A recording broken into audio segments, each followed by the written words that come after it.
mí me tocó sobre el mapa conceptual.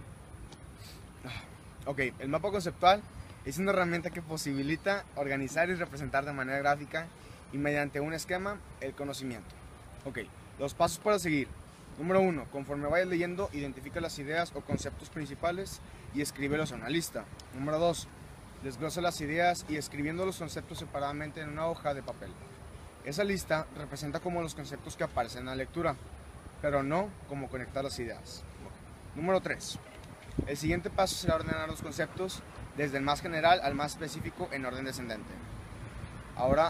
El número 4, ahora arregla los conceptos que has escrito en pedazos de papel sobre tu mesa o escritorio. Empieza con los que contenga la idea más general. Número 5.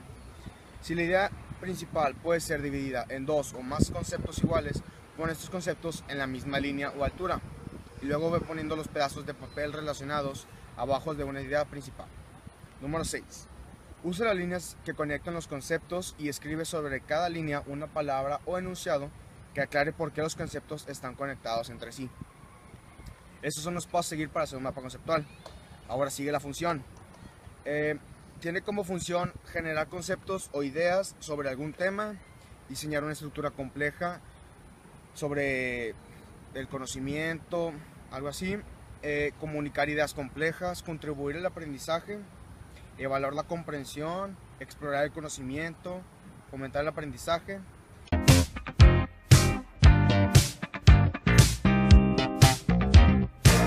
Me tocó la estrategia de cómo identificar las ideas principales en un texto para después subrayarlas. Lo primero que debemos hacer es observar cuál es la palabra que más se repite. Esta palabra representará un objeto, una cualidad o una persona. Después de eso nos vamos a ir dando cuenta que todas las ideas Cuatro formas de identificar las ideas principales en un texto. La primera es por repetición, cuando se mantiene el contenido de la frase principal variando solo las palabras. La segunda es por contraste. Estas frases son muy eficaces para hacer resaltar la idea principal. El autor quiere dejar bien claro cuál es el verdadero pensamiento, indicando y rechazando lo que es su pensamiento. La tercera es por ejemplificación. Los ejemplos sirven para hacernos comprender el alcance de la idea principal a través de casos y aplicaciones concretas. En la práctica suelen ser una ayuda para llegar a comprender de verdad la afirmación general. Y cuarta y última es por justificación. Este tipo de frases contienen razones o argumentos que apoyan la afirmación establecida en la frase principal.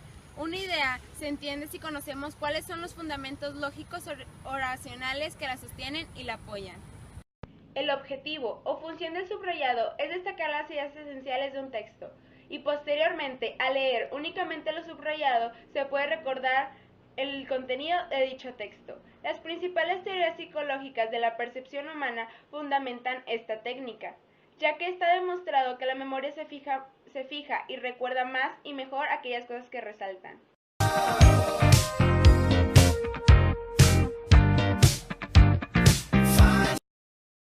Otra estrategia de aprendizaje son los debates. Son usados comúnmente para saber el tipo de ideología de los debatientes, especialmente políticos o religiosos.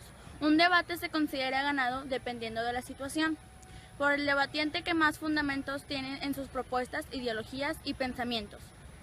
Vamos a tener un ejemplo de debate entre un enfermo mental y un galeno sobre las parafilias. Parafilias quiere decir atracción malsana hacia alguien o alguien. Las parafilias son buenas, solo son una expresión más de la diversidad y libertad del hombre moderno, vanguardista y con buen gusto. No son solo una expresión de libertad o diversidad, son una enfermedad, ya que dañan al hombre, ya sea daño directo o el que provocan los terceros. Yo creo que si alguien tiene gustos distintos de los demás, deben ser respetados sus derechos humanos a elegir diferentes. Si a los demás no les gusta, ni modo.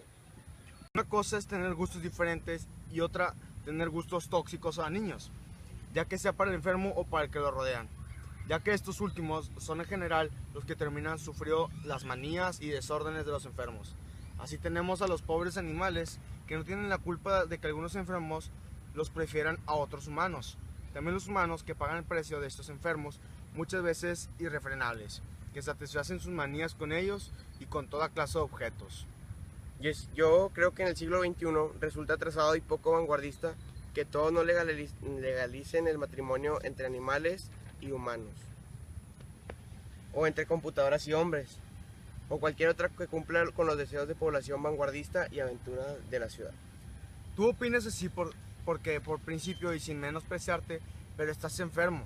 El ser humano por naturaleza busca una pareja de su especie, acorde a su edad y su entorno. Por eso es tan irreal el amor entre hombres y computadoras o autos. La natura marca que para vivir en comodidad, o más bien para sobrevivir, se vive en sociedad y mundo para mantenerse unidas. Tienen ciertas reglas o excluyen o limitan la interrelación entre miembros de niños y miembros sanos. Por eso los tienden a excluir, ya que sin esa discriminación natural, la sociedad se destruiría. No estoy hablando de las preferencias a las que tiene derecho todo humano, solo a las que destruyen al ser humano.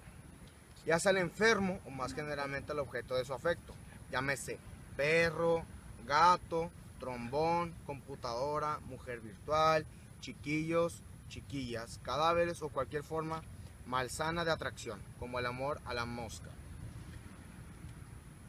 Mañana me caso con mi laptop. Lo invito a la recepción.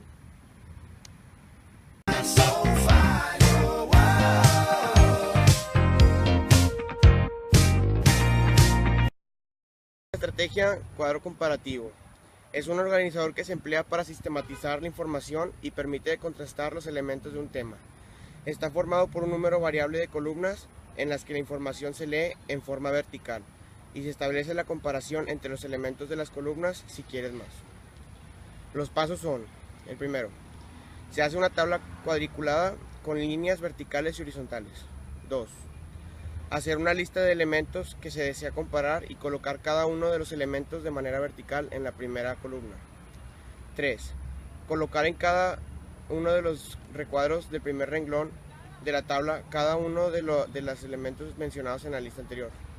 4. En cada recuadro correspondiente a cada elemento el valor de cada característica. Y 5. Escribir de título del recuadro comparativo y añadir la información que se desea sobre la tabla. Lo importante del cuadro comparativo es comparar ideas principales o sucesos históricos.